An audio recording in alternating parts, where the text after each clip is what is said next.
있습니다. 자, 이제 다니엘서 첫 예언이 나오는 그 2장 31절부터 35절까지의 내용을 먼저 한번 읽어보겠습니다. 이제 느부갓네살이 꾼 꿈에 대한 내용이 나옵니다. 자, 읽어보겠습니다. 시작. 왕이여, 왕이 한 큰 신상을 보셨나이다. 그 신상이 왕의 앞에 섰는데 크고 광채가 매우 찬란하며 그 모양이 심히 두려우니 그 우상의 머리는 순금이요 가슴과 두 팔은 은이요 배와 넓적다리는 노치요 그 종아리는 새요 그 발은 얼마는 새요 얼마는 진흙이었나이다. 또 왕이 보신즉 손대지 아니한 돌이 나와서 신상의 새와 진흙의 발을 쳐서 부서뜨리매 그때 새와 진과 놋과 은과 금이 다 부서져 여름 타작 마당에 겨같이 되어 바람에 불려 간 곳이 없었고 우상을 친 돌은 태산을 이루어 온 세계에 가득하였나이다. 예. 오늘 이제 이 공부를 하고 나면요. 제가 여러분하고 다시 만나는 날이 언제냐 그러면 이제 이번 주 금요일, 토요일 다 지나가고 동계신학으로 지나가고 그 다음 주 한 주간 사경회가 가고 그 다음 주 화요일 날 만납니다. 그래서 오늘 공부한 내용을 다 잊어버릴까봐 참 겁이 나요. 예. 예. 오늘부터 하는 내용들은 이제 제가 할 수 있으면 어떻게까지 생각하냐 그러면 시험지를 드리고 이 시험을 칠지 모르겠어요. 예. 공부한 내용을 제대로 알고 있나. 예. 그렇게까지 할 생각을 가지고 좀 이렇게 강하게 좀 이렇게 여러분을 교육을 좀 시키려고 생각을 하니까요. 예. 좀 오늘 공부하는 내용들이 첫 예언이니까 이게 요 예언을 딱 놔야지만 가장 기본적인 예언이거든요. 요거를 가지고 이제 7장도 공부하고 8장도 공부하고 9장도 공부하고 11장도 공부하고 계시록도 공부하는 거예요. 그러니까 오늘 이 예언의 토대가 기초가 잘 놓여지기를 바라겠습니다. 자, 먼저 한번 물어볼게요. 다 공부 오늘 제가 준비한 거 다 안 해도 되니까 제가 지금부터는 교육입니다. 말 그대로. 자, 지금 이거 안 보고 있지만 이거 우리가 수도 없이 들었던 내용 이제는 머릿속에 정리를 해야 돼요. 느부갓네살이 꾼 꿈 신상의 첫 번째가 뭐였죠? 머리는 뭐다? 신상을 봤는데 굉장히 크고 광채가 막 빛나는 거니까 굉장히 큰 어떤 그런 그 신상 알죠? 저기 속초 가면 무슨 뭐 미륵보살이라 그래갖고 이 바다를 내다보는 그 큰 어떤 신상이 있잖아요. 알죠? 속초 낙산사인가요? 가면 가보셨어요? 예, 굉장히 큰 어떤 이 미륵보살상이 있거든요. 아마 그거만 하거나 더 크거나 한 그 신상을 이 느부갓네살이 본 거예요. 근데 그 머리는 뭐다? 금으로 돼 있어요. 그리고 가슴은 은, 예, 가슴과 이렇게 양팔은 다 은이에요. 그 다음에 배와 넓적다리는 놋, 예. 그 다음에 종아리와 이 발은 철로 돼 있고, 그 다음에 발가락이나 발은 철과 진흙이 뒤섞인 걸로 돼 있는 이런 신상을 봤어요. 신상. 그러니까 이 내용, 그런데 어느 순간인가 이제 딱 그 신상이 세워졌다 하는 걸 보는데 갑자기 거기서 끝나지 않죠. 신상이 서 있는데 갑자기 사람의 손으로 되지 않은 어떤 큰 돌이 그 진흙처럼 돼 있는 그 진흙이 아니라 돌이죠. 그죠? 돌이 확 날아와서 어디를 치냐 그러면 발등을 이게 진흙과 철로 섞여 있는 곳을 땅 치는 거예요. 치니까 갑자기 여름 타작 마당에 겨같이 날아간 것처럼 신상이 사라지고 그 돌멩이가 뭐를 이룬다? 태산을 이루는 거예요. 태산을 이루는 거로 쫙 장면이 끝나는 거예요. 자, 그거를 딱 보여주면 이런 모양이에요. 신상이 세워졌는데 신상을 보는 순간 갑자기 보는가 싶더니 어디선가부터 돌멩이가 날아와서 신상에 발을 쳐서 갑자기 신상이 다 무너지는, 사라지는. 그리고 이 돌이 뭐가 된다? 거대한 산을 이루는 거예요. 이게 이제 느부갓네살이 본 꿈입니다. 그러니까 이 정도는 알아놔야 돼요. 자, 이 네 가지 순서, 금, 은, 동, 철, 그 다음에 철과 진흙, 그 다음에 돌멩이가 날아와서 큰 산을 이룬다. 이게 2장의 예언이에요. 요거를 모르면 안 돼요. 아셨죠? 네. 지금 시켜볼까요? 자. 근데, 한번 이 금속을 한번 생각해 보면, 재료가 머리가 금이라 했는데 머리 금으로 해서 다 이루어지는 게 아니에요. 그죠? 그 다음에 두 번째는 뭐예요? 은. 그 다음에 동, 철, 철과 진흙. 이게 순서가 어떻게 돼 보여요? 점점. 순서가 볼 때 금, 은, 동, 철로 나가는 게 순서가 어떻게 돼 보여요? 예?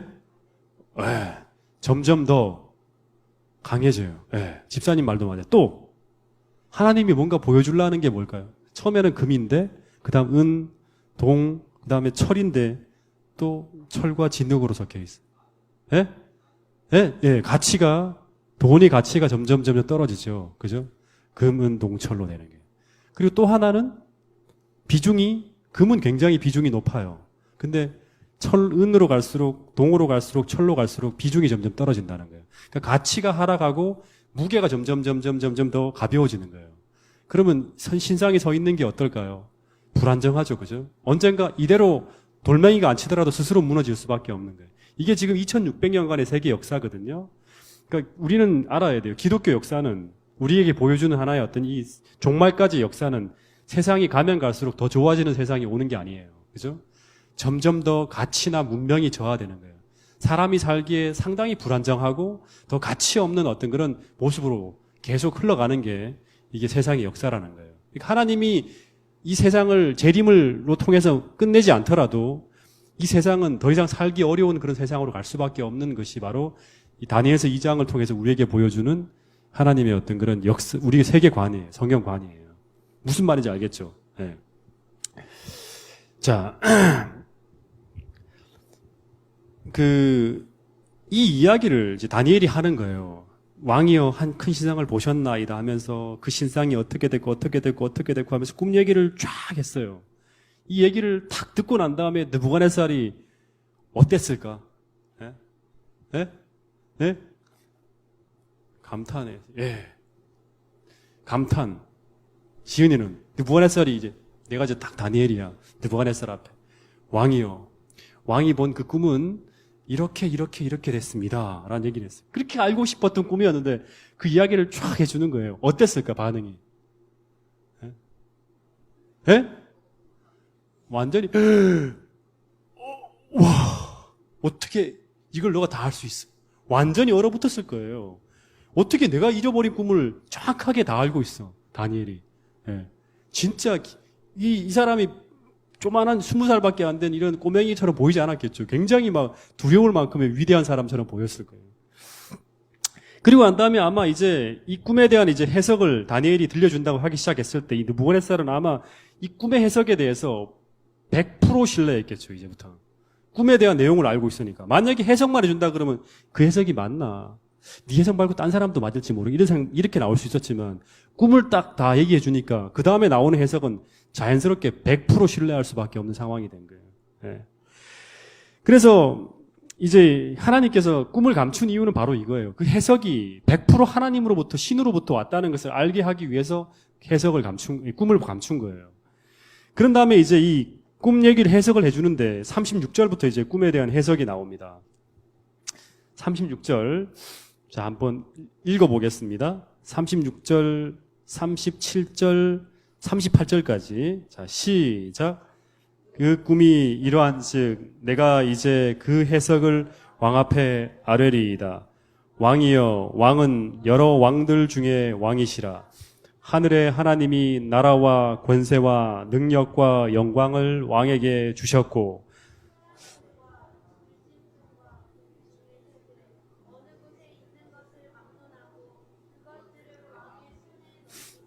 다 다스리게 하셨으니 왕은 곧 그 금머리이니다. 자, 여기도 우리가 좀 눈여겨볼 게 있죠. 그죠? 왕이여, 왕은 여러 왕들 중에 왕이시라. 하늘의 하나님이 나라와 권세와 능력과 영광을 왕에게 주셨다는 거예요. 그러니까 우리가 늘 생각해야 될 게 뭐냐 그러면 어떤 권세, 이 나라의 임금이나 아니면 하다못해 교회에서 얻는 하나의 직분이라도 다 모든 직분은 다 하나님으로부터 받는 거예요. 그죠? 그 사람이 믿든 믿지 않든 하나님이 주시지 허락하지 않으면 그 자리에 있을 수가 없는 거예요. 그래서 하나님이 느부갓네살에게 이 왕권을, 영광을 줬다는 거예요. 그리고 이 모든 것들 다스리게 하셨다는 거예요. 이 얘기가 참 중요한 거예요. 그러니까 우리가 무엇을 하든지 간에 다 사람이라는 존재 자체는 하나님 앞에 겸손해야 되는 거예요. 두 번째 보면, 그래서 왕은 곧 뭐다? 그 금머리다. 그런 거예요. 왕은 그 금머리다.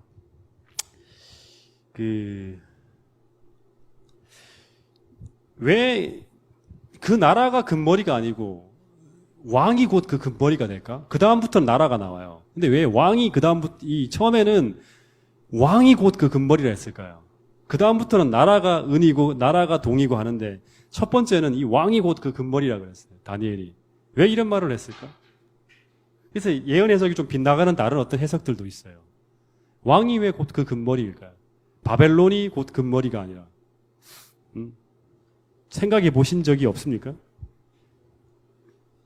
이 신바벨로니아 제국과 신바벨로니아 제국이 금이 아니라 왕이 그 금이라 했어요. 왜 그러냐 그러면 이 느부갓네살이 이제 바벨론의 역사가 70년이거든요. 70년밖에 안 돼요. 그러니까 되게 짧아요, 역사가. 근데 이 신바벨로니아 역사의 70년 중에서 거의 40년 이상을 다스리는 왕이 누구냐 그러면 느부갓네살이에요. 제일 많이 다스렸어요. 다른 왕보다 가장 오래 바벨론을 다스렸고, 그리고 나머지 왕들은 전부 다 거의 아무 일도 안 했어요. 거의 일을 아무것도 안 했고, 느부갓네살이 쌓고 세워진 이 기반 위에서 그냥 다른 임금들은 흘러가는 거예요. 그러니까 이 느부갓네살은 이 신바벨로니아 제국과 동일할 수 있을 만큼 거의 모든 일을 다 한 왕이 바로 이 느부갓네살이에요. 그래서 바벨론 역사의 거의 전부가 느부갓네살로 시작해서 느부갓네살로 끝나는 거예요. 그래서 왕이 곧 그 금머리다는 말과 이 내용 자체가 신바벨로니아가 금이다는 것과는 거의 일치하는 내용이라고 볼 수 있어요. 그래서 아마 다니엘이 느부갓네살 왕을 금머리라고 했을 때 이 다니엘이 이 말을 듣고 느부갓네살이 어떤 반응을 했을까? 그렇지, 당연하지, 내가 금이 맞지, 이렇게 아마 흐뭇하게만 들었을 거예요. 근데 이제 과거 1800년대까지만 하더라도 이 바벨론 성이 발굴되기 전까지만 하더라도 이 성경에서 말하는 이 위대한 어떤 바벨론의 건설자가 느부갓네살이 아니었어요. 그래서 수많은 고등비평가들이 성경이 잘못됐다고 계속 얘기를 했어요. 왜냐 그러면 성경에서는 신바벨로니아 제국의 가장 위대한 왕이 느부갓네살인데, 고고학자들의 세계 속에서는 느부갓네살이라는 존재 자체가 신바벨로니아라는 나라 속에 거의 힘이 안 아주 일개 작은 왕으로밖에 존재하지 않았어요. 근데 제가 지은이한테 물어볼게요. 근데 이 고대 바벨론 성을 발견하고 발굴한 대표적인 학자 누구라 했죠? 참 대단합니다. 로버트 콜더베이. 공부를 진짜 청년회 할 때 많이 했어요. 이 정도는 아마 좀 알아두시면 좋을지도 모르겠어요. 이 콜더베이라는 독일의 학자인데, 이 학자가 1898년부터 시작해서인가요? 99년부터 시작해서 1917년까지인가 해서 거의 18년 동안 이 바벨론이라는 이 고대 바벨론 성을 이렇게 발굴하기 시작했어요. 그리고 지금까지도 계속 발굴이 돼요. 100년 가까이. 계속 고고학자들이 가서 발굴하는 거예요. 근데 이 사람의 이게 이제 보니까 이 바벨론이라는 도시가 어디냐 그러면요, 이 바그다드 알죠? 이라크. 바그다드라는 도시에서 한 60마일 정도 남쪽으로 떨어진 동네가 지금 현재 바벨론이라는 도시가 있는 그런 이제 도시래요. 근데 그곳에 가면 거기 뭐가 있는지 아세요? 전부 다 들나귀나 짐승대밖에 없고 완전 폐허래요, 폐허. 근데 이 바벨론이라는 도시가 폐허가 될 거라고 이사야서에 예언돼 있죠. 이사야서에 보면 예언돼 있어요. 그 예언 그대로 바벨론이라는 도시가 다시 중건되지 않고 지금도 폐허로 돼 있어요. 근데 그 폐허라된 그 도시를 발굴해갖고 다 출토해낸 사람이 누구냐 그러면 이 로버트 콜더베이라는 학자였어요. 근데 이 콜더베이라는 학자가 100년 가까이, 지금 100년 가까이 발굴을 통해서 계속 뒤져보니까 곳곳마다 이 느부갓네살이라는 사람의 존재에 대한 어떤 그런 이야기가 나오고, 그 다음에 이 다니엘서의 진술처럼 이 큰 바벨론을 건설한 왕이 다른 누구가 아닌 느부갓네살이라는 왕이라는 사람이라는 것이 입증이 되어버렸어요. 그래서 이 바벨론 성을 건축한 위대한 왕이라는 어떤 그런 이름이 새겨져 있는 이 기와장, 그러니까 벽돌 하나하나에 이렇게 세계적인 이름까지도 다 발견이 됐어요. 그러면서 느부갓네살이라는 존재에 대해서 아주 급부상하게 되고, 야, 역시 성경이 실제구나 하는 그걸 이제 사람들이 이제 믿기 시작했다 그럽니다. 제가 이제 아마 이 이야기들은 옛날에 제가 많이 여러분들에게 나눠드렸을 거예요. 한번 예언 전도할 때도 한번 했고, 그 다음에 소그룹 때도 얘기를 했는데, 연도도 하나 좀 알아놓는 게 좋아요. 이 금머리 바벨론의 어떤 그런 시작은 느부갓네살 왕이 그 왕으로 등극한 연도 605년이라 얘기했죠. 다니엘서 1장 1절에 나오는 그 연도예요. 605년부터 시작해서 언제까지? 고레스 왕에 의해서 이 패망되어지는 다니엘서 5장에 바벨론이 멸망하는 539년 10월 13일이 정확하게 날짜예요. 이때까지가 바로 바벨론이라는 나라가 존속한 기간이에요. 이 70년이라는 거는 70년이 차면 내가 너희를 그 고토에서 돌아오게 해주겠다는 예레미야 예언과도 일치하는 그 연대예요.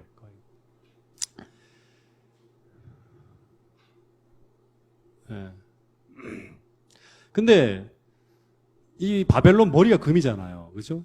근데 이 바벨론이라는 도시 자체가 진짜 금덩이 같이 화려했어요. 실제로. 이 로버트 콜더베이가 발굴하면서 야, 정말 과거 기원전 605년에 이런 어떤 그런 도시가 세워질 수 있을까라고 생각할 정도로 굉장히 화려했어요. 그리고 실제로 그 성경 예레미야 51장 7절에도 바벨론은 여호와의 손에 잡혀 있어 온 세계가 취케하는 금잔이라고 할 정도로 금덩이 금잔이라고 할 만큼 이 화려한 어떤 그런 도시가 바로 나라가 바로 이 바벨론이었다는 거예요. 실제로 이 느부갓네살이 43년 동안 왕으로 다스려요. 43년. 진짜 굉장히 장기 집권을 했죠. 예. 이동안 이 44년 동안 한 업적이 뭐냐 그러면 쉴 새 없이 건축한 거예요. 세 개의 화려한 궁전을 세워요. 하나를 세우기도 쉽지 않죠. 근데 세 개의 어떤 그런 세 군데의 어떤 그런 화려한 궁전을 세워요. 그래서 뭐 남궁, 하기, 별궁, 그 다음에 그 가운데 어떤 그런 정궁에서 세 개의 궁궐을 세우고, 그 다음에 지금도 이제 가보면 그렇대요. 이 폐허가 되어 있는 곳에 40피트나 되는 이제 바벨론 성으로 쭉 들어올라 그러면 주문이 있어요. 가장 정중앙문. 이거를 이제 이시타르 게이트라 그러거든요. 이제 나중에 다니엘서 공부하면 이제 그것도 얘기해줘야 돼요. 이시타르 게이트. 정중앙문이에요. 이게 굉장히 화려해요. 이 느부갓네살이라는 이름이 적혀 있는 기와장이거든요. 이게 발견되면서 느부갓네살이 진짜로 존재하는 사람이었구나 하고 사람들이 알게 되고, 이게 이시타르 게이트. 이건 이제 다시금 이제 있는 그거를 만들어갖고 다시 박물관에서 새로 이렇게 복원한 거예요. 굉장히 큰데 화려해요, 당시에. 네. 이시타르 게이트가 만들어지고, 그 다음에 고대 동양의 모든 신전 가운데 가장 장대한 복합 신전이라 그러는 그 마르둑 신을 모신 에시길라 신전이라고 있어요. 그것도 굉장히 커요. 네. 지금 이제 이게 발굴된 어떤 그런 곳인데요. 그 다음에 또 하나가 이제 옛날에는 이제 신을 모신 신전이 있는가 하면 또 신전 고탑이라 그래갖고 지구라트라고 보통 얘기하죠. 그죠? 에테메난키라 그래갖고 굉장히 높은 이제 이 신전 고탑이 세워져 있어요. 이게 이제 지금 다 폐허가 돼 있지만 옛날의 흔적들을 볼 수 있는 그런 것들이 있대요. 그리고 또 하나, 이제 이거는 이제 느부갓네살의 최고의 치세 중에 과학기술의 복합 어떤 그런 작품이라 할 수 있는 건데, 그게 뭐냐 그러면 세계 7대 불가사의 중에 하나가 뭐라 그랬지? 공중정원이에요. 공중정원. 이 공중정원이라는 거는 이 이야기를 또 한번 드리면, 이제 느부갓네살이 굉장히 이제 여러 나라를 점령하다가 메디아에 있는 이쪽에 있는 이란 쪽이죠. 그쪽에 있는 한 공주를 잡아와요. 예. 아미티스라는 공주를 잡아요. 근데 이제 이 공주가 보여드릴게요. 이 공중정원. 예, 이건 이제 실제 폐허가 돼 있기 때문에 잘 흔적은 없지만 역사 기록 가운데 나오는 거예요. 잡아왔는데 이 여자가 되게 예뻤는가 봐요. 진짜. 그래서 막 이 느부갓네살이 내한테 말만 해. 내가 하늘의 별이라 따줄게. 내가 다 할 수 있어. 너를 위해서 뭐든지 할 수 있어. 말만 해. 했더니 이 여자가 행복해하지 않고, 자기 와이프인데 매일같이 우는 거예요. 아미티스 공주가. 매일같이 울고. 그런데 왜 그러냐 그랬더니 이제 말하는 게, 이라크는 알죠? 이 광대한 평야예요. 유프라테스 티그리스 강이 흘러가는 광대한 평야지대인데, 근데 이 이란은 산이 많아요. 산악지대예요. 근데 이 공주는 옛날에 자기의 어떤 그런 고향이었던 산을 그리워하는 거예요. 이렇게 숲이. 근데 끝도 없는 광야만, 이 벌허월판만 보니까 마음이 굉장히 고향이 그리운 거예요. 고향에 보내달라고 자꾸 그러는 거예요. 그래서 이 느부갓네살이, 그래? 그러면 너를 위해서 산을 만들어 줄게. 그러면서 시작한 게 바로 뭐냐? 그러면 인공산이 바로 공중정원이에요. 그래서 수많은 사람들을 동원해서 인공산을 만드는 거예요. 만드는데 어떻게 만들었냐? 그러면 이게 이제 역사 책 가운데 많이 나오는데요. 그 계단식 테라스로 된 노대를 한 층 한 층 다 만들었어요. 실제로 이제 이거 기록 가운데 나오는 거예요.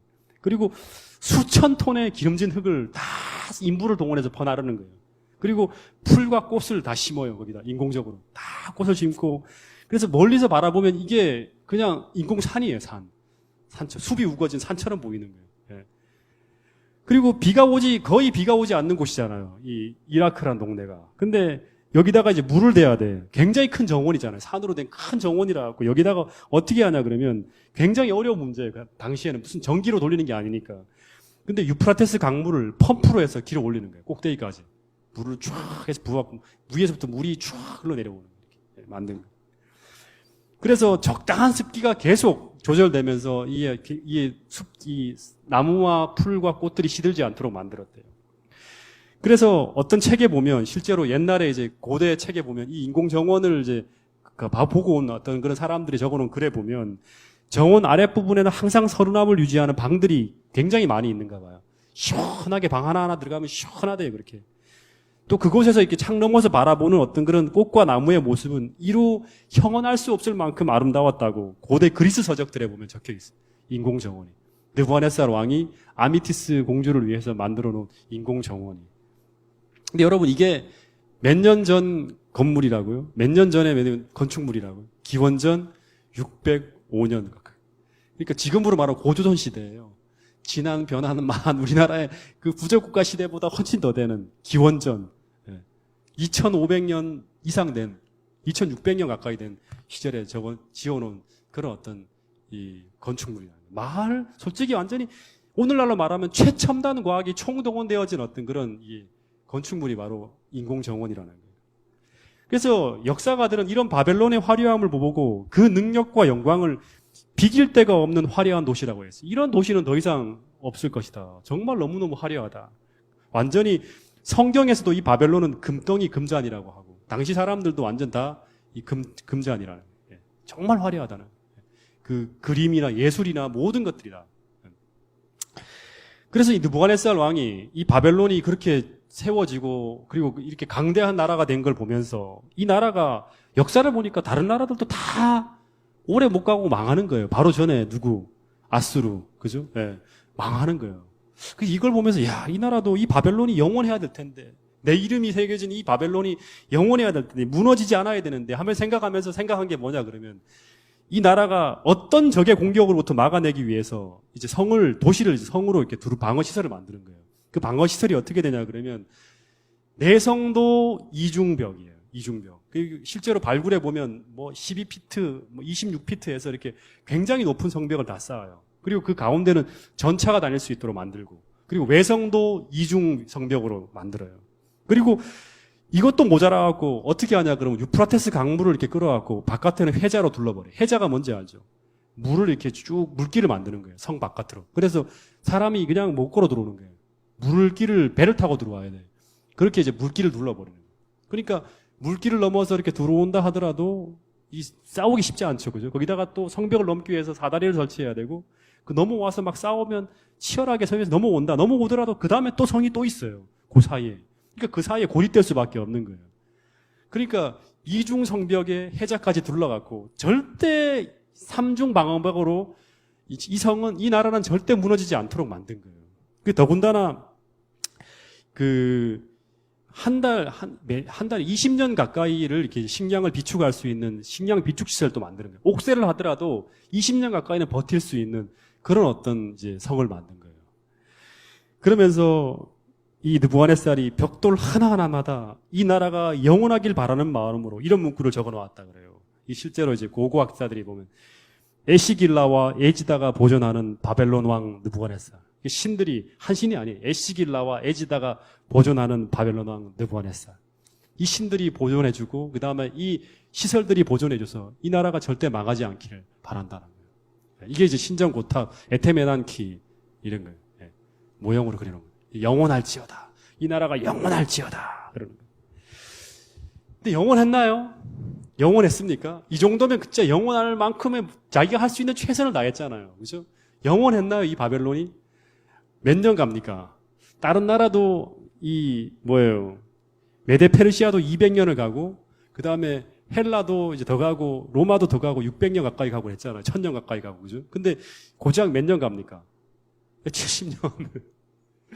성경에는 이렇게 화려하지만 반드시 왕의 후에 왕만 못한 다른 나라가 일어날 것이라고 예언하고 있는 거예요. 다른 나라가. 근데 이 예언 그대로 이 바벨론이 건국된 지 채 70년을 넘기지 못한 BC 539년 10월 13일 어디 나와 있지? 그 기록이? 5월 13일의 현장의 기록이 어디 남아 있지? BC 539년 10월 13일 그날의 현장의 기록이 성경에 나와 있잖아요. 어디 나와 있어? 다니엘서 5장에 나와 있는 거예요. 다니엘서 5장에. 이게 역사에 기록된 날짜예요. BC 539년 10월 13일. 다니엘서 5장에 보면 이 바벨론의 마지막 왕이 누구죠? 이거 알아놔야 됩니다. 벨사살. 이 벨사살이 그 난공불락의 성, 그러니까 할아버지가 해놓은 이 이중내벽에다가 20년치 식량, 그 다음에 그 유프라테스 강물을 둘러놨기 때문에 니 넘어와봐라. 절대 못 넘어온다. 20년 여기서 버틸 수 있다. 하면서 지쳐서 돌아가기를 바라는 거죠. 병고가 생겨서 이 포위를 풀고 가기를. 그래서 그날 밤에 그 성에서 무슨 짓을 합니까? 예? 술을 퍼마시고 그 다음에 온갖 어떤 그런 환락의 파티를 합니다. 예. 그러다가 이 페르시아 연합군이 그 엄청난 유프라테스 강 물줄기를 쫙 돌려버려요. 그리고 물을 다 마르게 만든 거죠. 그 강물을 밤새도록 파는 거예요. 그래서 이게 물기를 쫙 바꾼 다음에 그 다음에 바벨론의 한 변절자의 인도를 받아 기록에 보면 나와 있어요. 바벨론의 한 변절자가 성문을 열어줘요. 인도를 받아갖고 마른 강바닥을 통해서 밤새 바벨론 노성원으로 들어옵니다.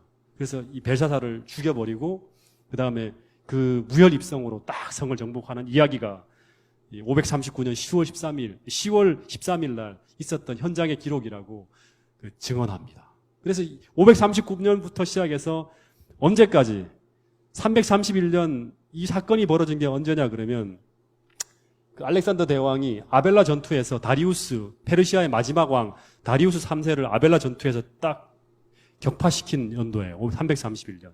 200년간의 어떤 이 메데 페르시아 시대가 열립니다. 539년부터 331년 메데 페르시아, 은나라의 역사가 펼쳐지는 거예요. 이 기록이 1879년 바벨론에서 출토된 고레스 실린더에 그대로 정확하게 남아있어요. 지금 제가 하는 이야기의 기록이. 고레스 실린더라 그래요. 이렇게 실린더라 그래갖고 이렇게 동그란 이 원형 그 기록물인데 거기에 그날 539년 10월 13일 날 있었던 내용들이 다 적혀 있어요. 어떤 일이 벌어졌는지 그 밤에. 근데 이제 좀 하나 이제 물어볼게요. 한 15분까지만 10분만 더 하고 10분에서 15분 정도만 더 하고 기도할게요. 저는 하여튼 시간 진도 나가는 게 문제가 아니라 완전 머릿속에 다 집어넣는 게 제 문제입니다. 여러분들이 마음속에 완전 심어넣고 이제부터 예언들은 확실하게 다 마음속에 기록해갖고 저처럼 가르쳐야 돼요. 저처럼 못 가르친다 하더라도 어느 정도는 가르칠 수 있어요. 이걸 들고 나가야 되거든 우리가요. 나중에 모르겠어요. 그래서 우리 지은이가 지금 두 번째 듣고 있고 하는데 하여튼 이 제자들이 만들어져야 됩니다. 이 예언을 우리가 가르쳐야 돼요. 사람들 앞에. 무슨 내가 이 나이에 예언을 가르치냐고 웃으실지 모르지만 그렇게 만들어 드리겠습니다. 아주 빡세게. 그 김문주 집사님 수술 받고 난 다음에도 공부하셔야 돼. 방송으로 듣고 해갖고 하셔야 됩니다. 집사님. 자, 이제 이 기록에 의하면 바벨론을 정복할 때 이 이 바벨론을 정복하잖아요. 페르시아 연합군을 이끈 대장이 누구라 그러죠? 대장. 이 이름을 알아놔야 됩니다. 바벨론을 이끈, 메데 페르시아 연합군을 이끈 대장이 바로 누구냐 그러면 알아놓으십시오. 고레스라 그럽니다. 고레스. 제하고 성이 똑같습니다. 고레스. 예, 고레스입니다. 고레스. 영어로는 사이러스라 그래요. 예, 키루스라고 하기도 하고 사이러스라 그럽니다. 예, 고레스. 성경에는 고레스라고 그럽니다. 예, 고레스. 네? 네? 자, 고레스 왕, 이 고레스 왕이 다니엘서 이전에 등재 기록이 있죠. 어디에 기록이 되어 있습니까? 다니엘서 지금 2장 공부하는데 1장에 기록돼 어디에 나오죠? 고레스라는 이름이 나오죠. 예. 네, 다니엘서 1장 21절에 보면 나 다니엘이 고레스 왕 원년까지 내가 존재했다, 살아 있었다고 기록하고 있어요. 이 고레스라는 왕은 성경에 등장하는 사람이에요. 이 고레스라는 사람이. 놀라운 것은 이 사람이 태어나기 전에, 그러니까 정확하게 말하면 한 150년 전이에요. 150년 전에 성경에 이 사람의 이름이 기록되어 있다 그래요. 어느 책에 기록되어 있죠? 고레스의 이름이 기록되어 있는 책, 이름. 이사야. 역시 이사야. 몇 장? 여기까지 알면 좋겠어. 40장까지 맞아서 40 몇 장? 45장이에요. 45장. 44장부터 시작해 45장까지 나와요. 이 고레스라는 이름이 나와요. 네. 자, 읽어보겠습니다. 읽어보게요. 이 참 중요한 성경절입니다. 이게 이방의 장군이 성경 역사에 존재하는 장군이에요. 이 사람 이름이 왜 성경 이사야서에 담겨 있는가? 이 글을 읽으면서 고레스가 하나님을 인정하고 고레스 석방령을 내립니다. 읽어보겠습니다. 45장 1절 시작. 여호와께서 그의 기름 부음을 받은 고레스에게 이같이 말씀하시되 내가 그의 오른손을 붙들고 그 앞에 열국을 항복하게 하며 내가 왕들의 허리를 풀어 그 앞에 문들을 열고 성문들이 닫히지 못하게 하리라. 고레스를 가지고 기름 부음을 받은이라는 말은 이게 기름 부음을 받은 왕이라는 이름의 뜻이 뭐죠? 메시아예요, 메시아. 그러니까 메시아와 똑같이, 그러니까 이 메시아 그리스도와 똑같이 이 고레스에게 하나님께서 뭐라고 사명을 주냐 그러면 내가 네 오른손을 붙들고 열국을 항복하게 했다. 네가 잘나서 항복하게 된 게 아니라 내가 네 손을 붙들고 열국을 다 항복하게 만들었다. 그리고 내가 왕들의 허리를 다 풀어갖고 그 앞에 문들을 열고 절대 열리지 않을 이 바벨론 성문이 열리게 만들었다는 거예요. 닫히지 못하게 열고 무혈입성하게 내가 만들었다는 이런 기록을 남겨놨어요. 그리고 이제 이 이야기가 이제 44장에도 나오거든요. 이 고레스는 성전을 다시 중건하게 만드는 그런 왕이 될 거라고 얘기를 해요. 44장에 보면. 근데 여러분, 이게 몇 년 전의 기록이라고요? 다니엘이 태어나기 전, 고레스가 이때 등장하기 전 150년 전의 기록이에요. 150년 전에. 그러면 다니엘이 포로기 때, 포로 생활을 하고 있을 때, 이 고레스라는 사람이 등장했다는 이야기를 들을 때, 다니엘이 마음이 어땠을까요? 뛰었겠죠. 다니엘은 성경을 되게 많이 연구하잖아요. 근데 이사야서를 보니까, 고레스라는 사람이 등장해야 되는데, 고레스라는 이름을 가진 이 사이러스라는 사람이 등장했다는 거예요. 그래서 막 메데 페르시아를 통일을 하고, 그 다음에 리디아를 정복하고, 이집트를 공격하고 하면서 막 세력을 넓혀 나가다가 마지막 이제 어디를 공격하려냐면 바벨론으로 쳐들어 들어온다는 거예요. 이 얘기를 들을 때 막 가슴이 뛰었을 거예요. 그리고 이 고레스가 바벨론을 무너뜨려야지만 드디어 이 사람이 뭘 한다? 성전 중건령을 내린다는 거예요. 그래갖고 70년이 다 차가고 있잖아요. 고레스가 등장하잖아요. 그러니까 이 예언을 연구하는 다니엘이 막 드디어 이제 해방이 오는구나. 우리 똑같아요. 이게 메시아잖아요. 고레스가. 우리를 해방시켜주는 메시아잖아요. 당시. 똑같이 우리도 예언을 연구하면서 어떤 사건, 일요일 휴업령이 터진다든가 지금 제가 지난주에 예언을 가르친 것처럼 그런 것들을 하나하나 연구하고 있는 사람들이 그 예언의 성취를 볼 때 저처럼 가슴이 뛰고 이제 주님이 곧 오시겠구나. 이런 질고의 삶, 고통의 삶을 해방시키기 위해서 주님이 곧 오신다는 사실을 알고 다니엘처럼 가슴을 뛰는 거예요. 이제 바벨론을 떠날 날이 오는구나 하면서. 아시겠습니까? 예언을 모르면 고레스가 등장했냐? 저 사람은 누구냐? 또 어떤 시대가 열리냐? 고통스럽다. 이렇게 가는 거예요. 근데 예언을 아는 사람은 이걸 막 전하는 거예요. 이제 우리의 해방의 때가 왔다. 우리가 준비해야 된다. 깨어서 하나님께 이제 고토로 돌아가 성전을 다시 중건할 일을 위해서 우리의 삶을 준비하겠다. 막 이런 얘기를 하면서 이를 깨우는 거죠. 저처럼. 그때 이제 제가 이제 요 얘기를 보면서 저걸 봤어요. 부조와 선지자 왕을 읽어보니까 이제 드디어 고레스가 바벨론에 입성했어요. 그리고 고레스가 이제 왕이 처음엔 안 돼요. 누가 먼저 왕이 되냐 그러면 누가 먼저 왕이 되죠? 다니엘서 6장에 보면 누가 먼저 왕이 돼요? 다니엘서 6장의 왕의 이름이 누구예요? 다리오예요, 다리오. 다리오가 왕이 먼저 돼요. 2년 동안 다리오가 통치를 해요. 근데 이때 다니엘 6장에 다니엘이 어떤 일이 벌어지죠? 다니엘 6장. 어떤 일이 벌어져요? 다니엘이 총리가 됐잖아요. 그러다가 사람들의 시기함에 이렇게 휘말려고 어디에 들어가면 사자굴에 떨어져요. 근데 이거를 누가 다 보냐 그러면 고레스가 다 듣고 있는 거예요. 그러면서 이 다니엘이라는 사람이 특별한 사람이네 하고 생각을 해요. 그리고 난 다음에 이제 다리우스가 2년만 왕이 되고 난 다음에 물러나고 누가 왕이 세워지냐면 고레스라는 사람이 왕이 돼요. 드디어. 그 고레스 원년에 다니엘을 만나요. 드디어. 다니엘과 고레스가 만나요. 근데 이 다니엘이 어떻게 하냐 그러면 만날 때 뭘 들고 갈까요? 뭘 들고 가야죠? 뭘 들고 가요? 이 책이 담긴 이사야서를 들고 가요. 이사야서를 들고 가요. 왕 앞에 완연합니다. 그래서 이사야서를 딱 들고 가서 고레스 앞에 쫙 펼쳐주는 거예요. 펼쳐주면서 당신은 성경에 기록된 사람이다. 당신이 태어나기 전에 이 다니엘이 사자굴 속에 떨어졌는데 안 씹혀 먹히고 살았잖아요. 그래서 도대체 이 다니엘이 누군지에 대해서 고레스가 물었겠죠. 그랬더니 바벨론에서 그의 삶의 일대기를 쫙 보여주는 이야기를 하는 거예요. 그 사람이 느부갓네살의 신상을 이렇게 다 그 해석해 준 사람이고 더군다나 이 사람이 풀무불 사건에서 어떤 일이 있었고 친구들이 다 살아났고 이런 행적들을 쫙 다 들은 거예요. 여호와 하나님을 이 느부갓네살이 3번씩이나 고백했다는 얘기를 들은 거예요. 근데 그 들은 사람이 이사야서를 딱 가지고 펼치면서 네 이름이 여기 있다. 딱 그러는 거예요. 여호와 하나님이 느부갓네살이 천하의 하나님이라고 조서를 내는 게 기록들을 다 알고 있잖아요. 고레스가 내 이름이 왜 여기 있습니까? 당신은 해야 될 일이 뭐냐 그러면 이런 일을 해야 된다. 이스라엘을 해방령을 내려야 한다. 얘기를 하는 거예요. 그래서 이 느부갓네살의 고레스가 아주 깊은 감동을 받았다는 얘기가 성경에 나오죠.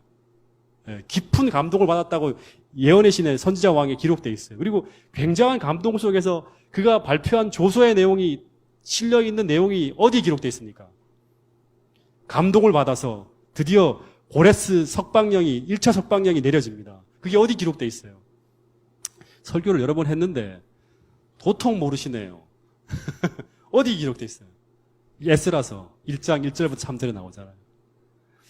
바사왕 고레스 원년에 여호와께서 예레미야 입을 통하여 하신 말씀을 이루게 하시려고 바사왕 고레스의 마음을 어떻게 했다? 감동시켰다는 거예요. 누가 감동시켰어요? 다니엘이 들고 들어갔다니까요. 이사야서 책을 가지고. 감동시켰다는 거예요. 그래갖고 그가 온 나라에 공포도 하고 조소도 내려 이르되 바사왕 고레스는 말하노니 하늘의 하나님 여호와께서 세상 모든 나라를 내게 주셨고 하나님이 내게 주셨다는 거예요. 내가 이 세상을 다 차지했다고 하지 않아요. 그리고 나에게 명령하사 유다 예루살렘에 성전을 건축하라 하셨으니 이스라엘 하나님의 신은 어떤 신이다? 참 신이다 하면서 탁 조절 감동적이죠. 그러면서 드디어 돌아가라 그러는 거예요. 우리가 드디어 돌아가는 일이 똑같아요. 열리는 거예요. 고레스를 통해서 열리는 거예요.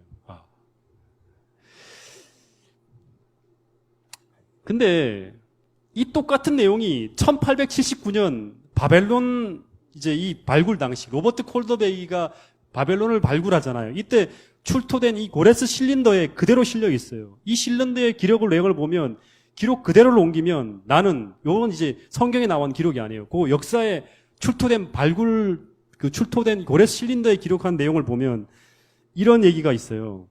나는 오랫동안 황폐되어 온 성소들과 그 안에 거해온 신상들을 티그리스강 저편이 어디냐 그럼 팔레스타인이에요.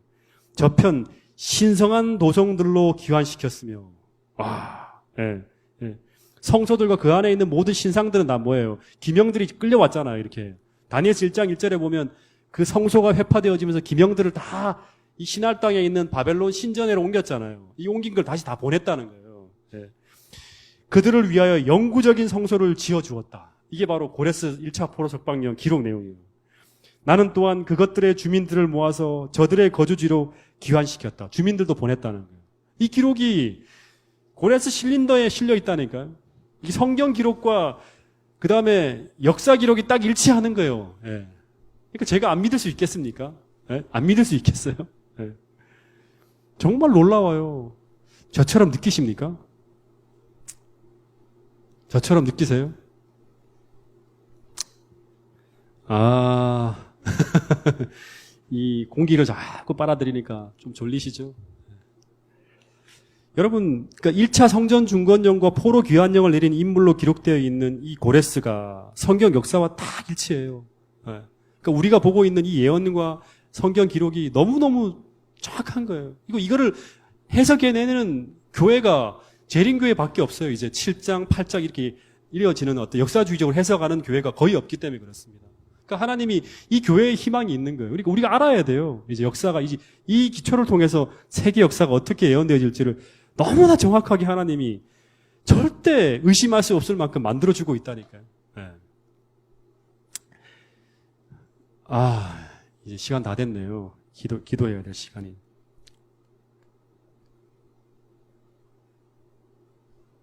어쨌든, 자, 이제 얘기 드리면, 이제 여기까지 오늘 하고요.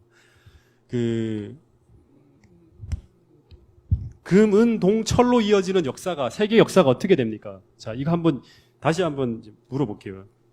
첫 번째 나라가 바벨론이죠, 그죠? 바벨론. 금이에요. 그 다음에 은나라는 무슨 나라다? 은나라. 네, 메데 페르시아입니다.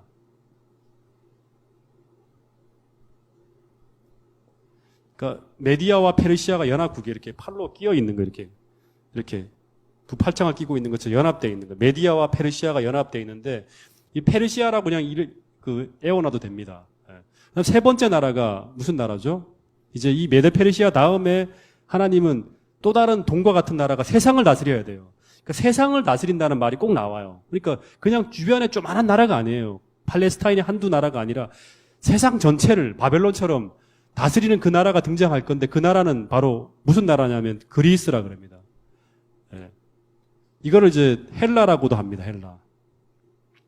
이제 앞으로 이제 그 다음 시간에 제가 다음 주 화요일 날 이걸 또 설명해 드릴 겁니다. 그 다음에 등장하는 나라가 네 번째 나라가 그리스 다음에 세상 나라를 다스리는 또 한 번의 나라가 등장합니다. 철나라라고 그러는데 그 나라가 무슨 나라죠? 네, 로마예요, 로마. 네.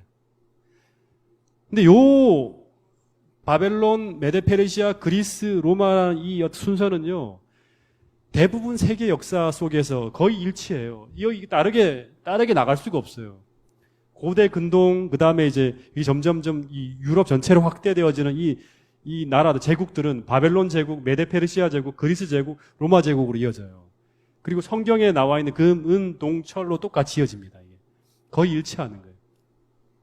그래서 이 예수님 하나님께서 바벨론 시대의 다니엘을 통해서 세상 역사가 이렇게 흘러갈 거고 이게 마지막에는 어떻게 끝날 건지에 대한 얘기를 쭉 해주는 거예요. 그러니까 이게 딱딱딱 들어맞으니까 우리는 다음에 이어지는 이야기도 우리가 신뢰할 수 있는 거예요. 어떻게 될 건지. 마지막에 하나님께서 큰 덩이로 보여주는 거는 돌나라가 통해서 세상이 이제 끝난다는 얘기를 해요. 돌나라를 통해서. 근데 예언을 보면 이게 2장 예언이 굉장히 심플해요. 그 다음에 7장으로 들어가면 조금 더 복잡해져. 그러니까 단순함에서 복잡함으로 점점 이어집니다. 이 기초를 놓고. 점점. 그래서 국제적인 어떤 역사 속에서 나라들이 어떻게 망하고 어떻게 등장하는 것을 보면서 그 다음에 7장, 8장으로 들어가면 종교적으로 바뀝니다.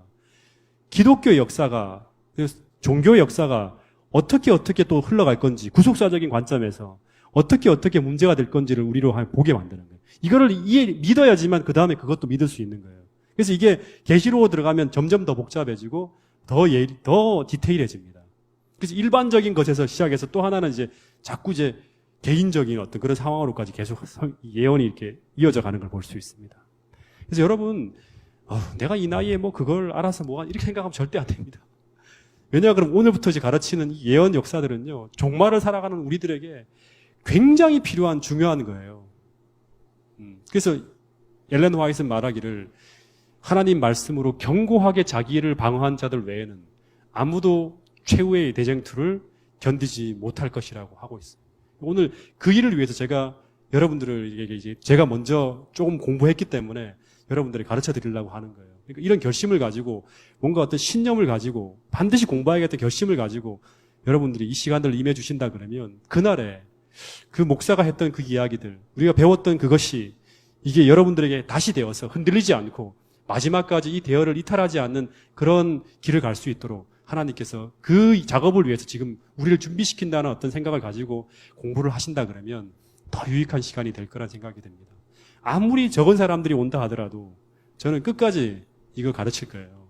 그리고 제가 할 수 있는 최선을 다해서 이제 이런 얘기들을 나눌 테니까요. 그거는 뭐 제게 맡겨진 먼저 주어진 빚이기 때문에 여러분들하고 나누는 이 시간들이 정말 의미 있는 시간이 되고 그런 시간이 되기를 바라겠습니다. 말씀을 줄이겠습니다.